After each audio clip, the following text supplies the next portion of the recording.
lovers, welcome back to Yusuf Reacts. Today, we're cracking open a time capsule from 1993, The Last Action Hero. Was it a misunderstood masterpiece, or a confusing mess? Let's dive in and find out. We meet Danny Madigan, a movie-obsessed kid who gets a magical ticket that catapults him into his favorite action franchise. Starring the impossibly charismatic Jack Slater, played by, it's Arnie playing a slightly different Arnie. Meta enough for ya? The film gleefully tears down action movie cliques.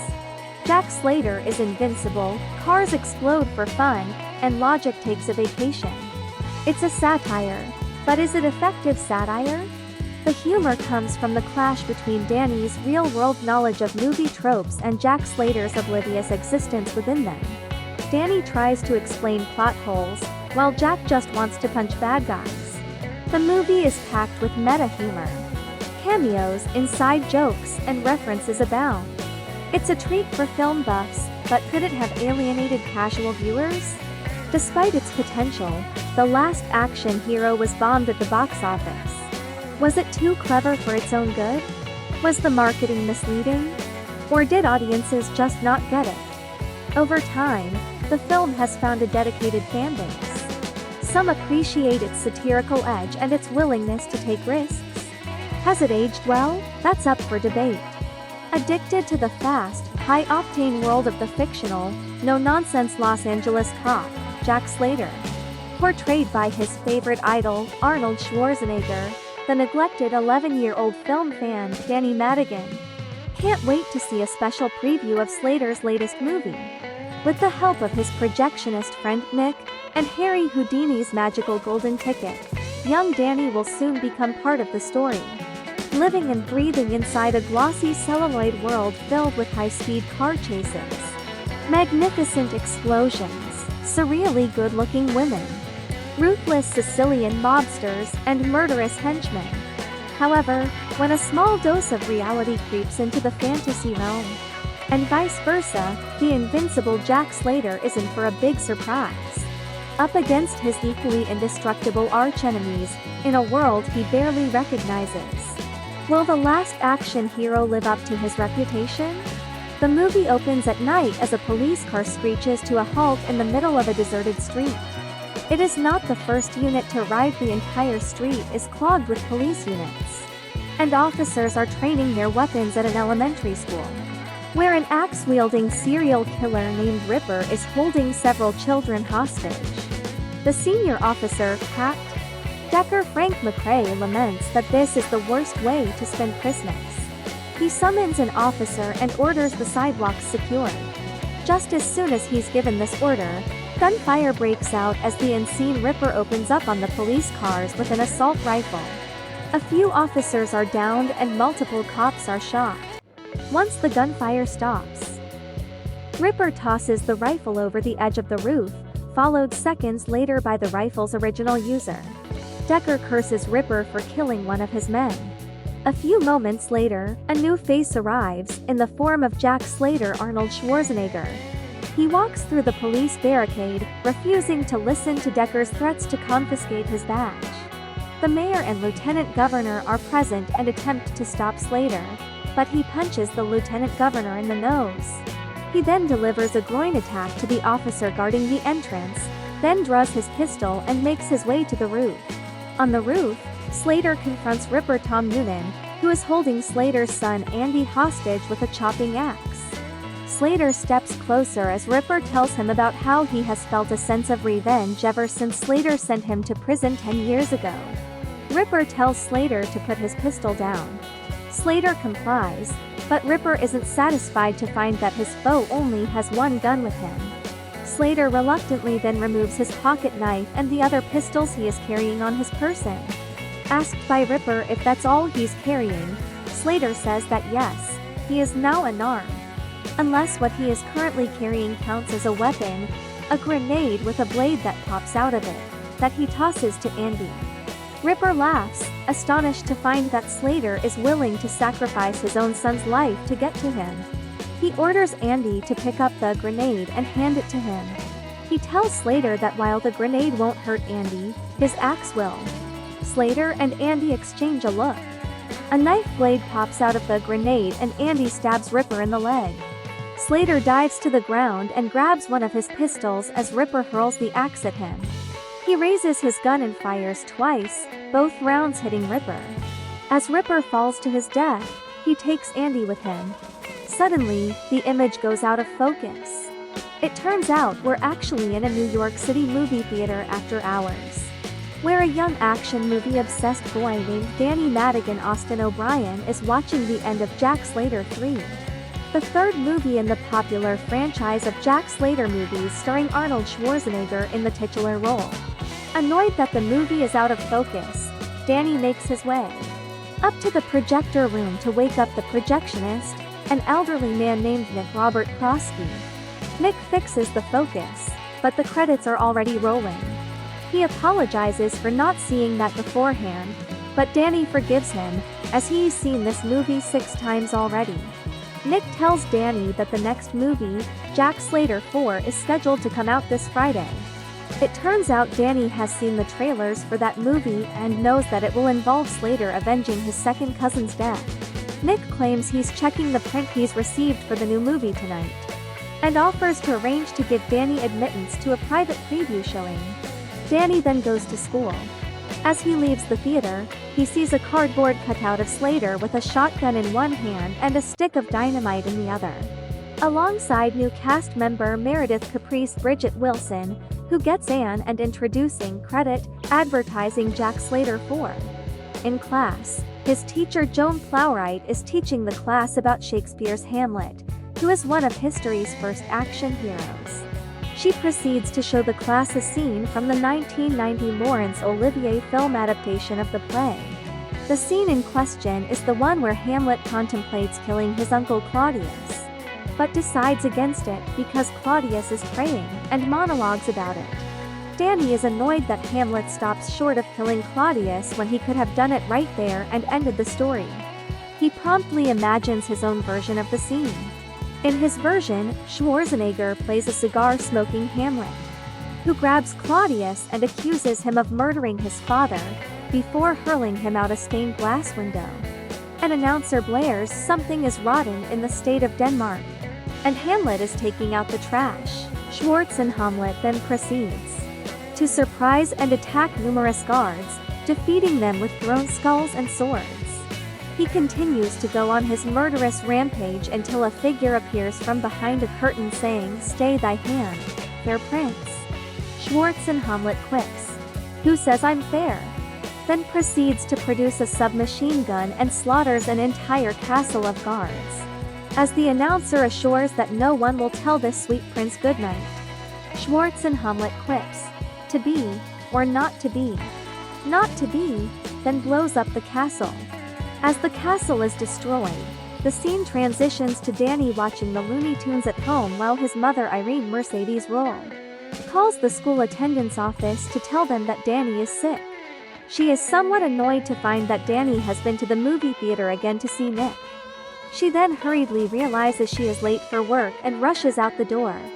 Shortly after Danny's mother leaves, an intruder breaks in and takes Danny hostage, handcuffing him by one wrist. He looks around for something to steal, but is outraged when he finds nothing worth taking, and departs, dropping the handcuff key in the toilet. Danny goes to the police station to deliver a report, despite the officer on duty telling him to go home as his mother has instructed him to. Danny instead goes to the movie theater to meet Nick. After letting Danny in through a service door, Nick talks about how he always wanted to be a magician. Before letting Danny see the movie, Nick hands him a special ticket, which he says he received from Harry Houdini. It supposedly is a passport to another world. It has a mind of its own and does what it wants to do. Nick tears the ticket in half and gives part of it to Danny. Nick starts the movie. The opening credits burn through the Columbia Pictures logo, busting through several walls until it finds the title Jack Slater 4. The scene then settles on a mansion overlooking a cliff near Malibu. Mob boss Tony Vivaldi Anthony Quinn is on the patio outside, interrogating Slater's favorite second cousin Frank Art Carney, who is tied up and has been beaten severely. Vivaldi wants to know what Frank has told Slater about his operation. He tells Frank to tell Slater that his organization is joining forces with the Torelli family, another organized crime syndicate, to establish total control of illegal drug trade in Southern California. Frank claims he mostly talks to Slater about guns and muzzle velocities. Not satisfied, Vivaldi snaps his fingers and a bullet hits the orange target to Frank's right. The source of the bullet is Vivaldi's British hitman Benedict Charles Dance, sitting in a chair overlooking the ocean and reading a newspaper. Benedict is unusual in that his left eye is a false acrylic one that he can pop out and replace with a different one depending on what each situation requires. Vivaldi warns Frank that Benedict is a professional killer, who sometimes even likes to bake while shooting people. But it also turns out that Benedict is annoyed that Vivaldi keeps screwing up metaphors all the time. Like saying easy as cake when the saying is easy as pie. Vivaldi asks Frank if he wants Benedict to operate on him. Vivaldi tells Benedict to take Frank and dump him back at his own house. He laughs in amazement at the fact that Frank is buying his nonsense about joining forces with another syndicate. But after the funeral that is going to happen in a few days' time, everyone will know Vivaldi is number one. Sometime later, 4 police officers are outside a 2-story house near downtown Los Angeles. They are about to execute a drug bust. Before they can kick the door down, Slater pulls up in his convertible with groceries and asks what they are doing as they're on the porch of his cousin's house. Slater sets his groceries down, then knocks incessantly on the door.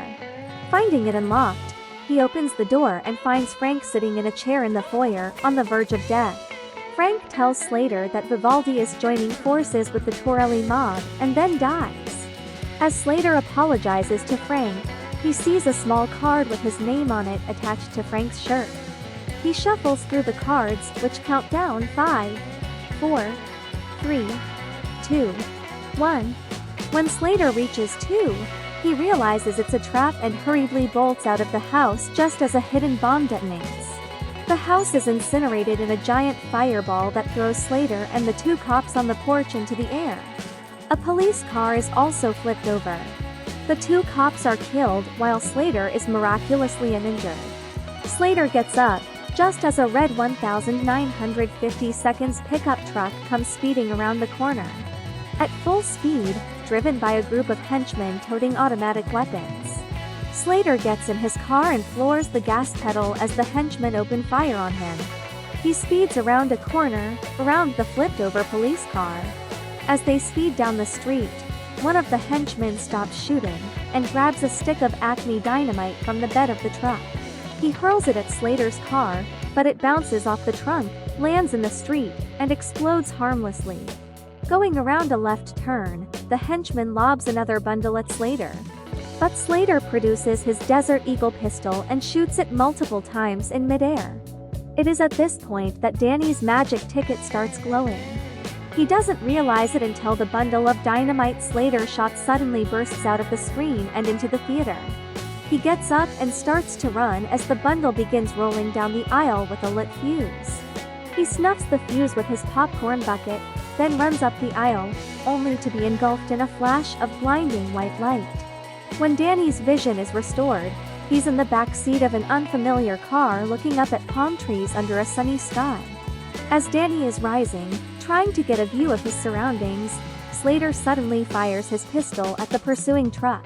It turns out Danny has been transported into the car chase scene he was watching literally seconds earlier. Slater turns, startled to find a passenger in his back seat. Danny has no idea how he ended up there. Slater tells him to keep his head down as he speeds through a left turn, taking more fire from the gunmen in the truck. One of the henchmen lobs another stick of dynamite, but it misses and instead blows up a car parked on the curb. Driving down the next street, Slater swerves from side to side in an effort to throw the henchman's aim off. Without his car losing control, Slater takes both hands off the wheel, turns backwards, and fires his pistol several times at the truck. One henchman is thrown off the pickup and through the windshield of a parked ice cream truck, which promptly explodes. and causes a different henchman to get an ice cream cone through his neck. Slater eventually loses the pickup truck when it is cut off by a backing up tanker truck blocking its way. As Slater drives with Danny as his extra passenger across the LA River Basin, a minivan screeches to a halt in the middle of the road ahead of him. Henchmen armed with a chain gun open the passenger door and begin firing on him. Slater turns left and plows through the bridge railing. His car falls into the river basin and keeps on going. The minivan drives down the side of the embankment and gives pursuit. When the remaining men from the pickup truck fire on Slater at the next bridge, Slater makes a hard right turn up the slope of the banking. The car flies into the air and lands on the roof of a Coca-Cola semi-truck, then drives off of it. After losing the remaining bad guys, Danny tries to convince Slater that they are in a film, but Jack sees nothing unusual about his world, which includes a cartoon cat detective named Whiskers, voice of Danny DeVito. A black and white image of Humphrey Bogart, female officers dressed in outlandish battle armor. Even cameos by the T-1000 Robert Patrick from his role in Terminator 2. Judgment Day and Catherine Tramiel Sharon Stone from Basic Instinct. As Jack and Danny drive along the coast looking for the bad guys, Danny recognizes, from the opening sequence, the mansion belonging to crime boss Tony Vivaldi Anthony Quinn. Despite Jack's skepticism, they go in and meet Vivaldi's British henchman Mr. Benedict Charles Dance, known for his ever-changing glass eyes. After overhearing Danny discussing his role in the Slater film, Benedict follows Jack and Danny as they visit Slater's daughter, Whitney Bridget Wilson. Though the Slater movie credits her as Meredith Caprice, raids the house with some thugs, takes the magic ticket from Danny, and escapes after a gun battle with Jack and Whitney. While inspecting the ticket at the mansion, he discovers a portal to the real world. Eventually, Jack and Danny figure out that Vivaldi plans to kill his rivals at a rooftop funeral by planting nerve gas in a dead body. After a brief scene in which Whiskers saves the two from betrayal by Slater's friend John Practice-Act, Murray Abraham, Jack tells Danny to commandeer a construction crane, takes the body and escapes from the funeral, and disposes of the body into a tar pit with Danny's help at the crane. Whitney arrives in her truck immediately afterward, and Jack and Danny use the truck to crash into the villain's mansion shortly after Benedict irritably betrays and shoots the inept Vivaldi. In the ensuing struggle, Benedict and his butler fall through a portal into the real world, and Jack and Danny follow them. In the real New York City, Jack is disappointed to learn that he is a fictional character, and resentful at having been given such a hard life by his film's creators, particularly Schwarzenegger himself. While talking with Irene, he learns to be sensitive and loses interest in violent action. Meanwhile, Benedict learns that in this world he can get away with murder and hatches a plan to wipe out Jack by killing Schwarzenegger. Jack correctly guesses Benedict's plan after Benedict uses the ticket to escape a car chase, leaving behind a newspaper with hand-drawn marks on some film advertisements. At the premiere of Jack Slater 4, after a brief encounter with Schwarzenegger himself, Slater confronts the Ripper Noonan, the axe-wielding villain who killed Jack's young son in the climax of Jack Slater 3 and whom Benedict has brought to the real world. In a rooftop scene similar to the finale of Slater 3, the Ripper throws Danny from the roof before being electrocuted by Jack. Slater finds Danny clinging to the side of the building and pulls him to safety, but Benedict confronts Jack and shoots him in the chest while ranting about his plans to form an army of film villains such as Dracula, Freddy Krueger, Adolf Hitler, Hannibal Lecter and King Kong and take over the world. Danny knocks Benedict to the floor, enabling Jack to get Benedict's gun and shoot Benedict directly in his explosive glass eye, blowing his head to smithereens. But the ticket flutters off the roof and lands in front of a movie theater showing the Seventh Seal. Death Ian McKellen emerges from the resulting portal and follows Jack and Danny to the Pandora, where Danny hopes to save Slater by transporting him back into the film. Death notices that Slater is not on his list, but Danny is due decades later, and advises Danny to find the other half of the magic ticket, which he does. Jack and Danny are transported into Slater 4, where the wounds are minor. On Jack's insistence, Danny returns to the real world. The film ends as Jack explains his new insights to Decker, then drives into the sunset. The Last Action Hero remains a fascinating case study. Was it a victim of its own ambition, or was it simply ahead of its time? What do you think? Let me know your thoughts in the comments. Did you love it? Hate it? Were you confused? And don't forget to like and subscribe for more deep dives into movies.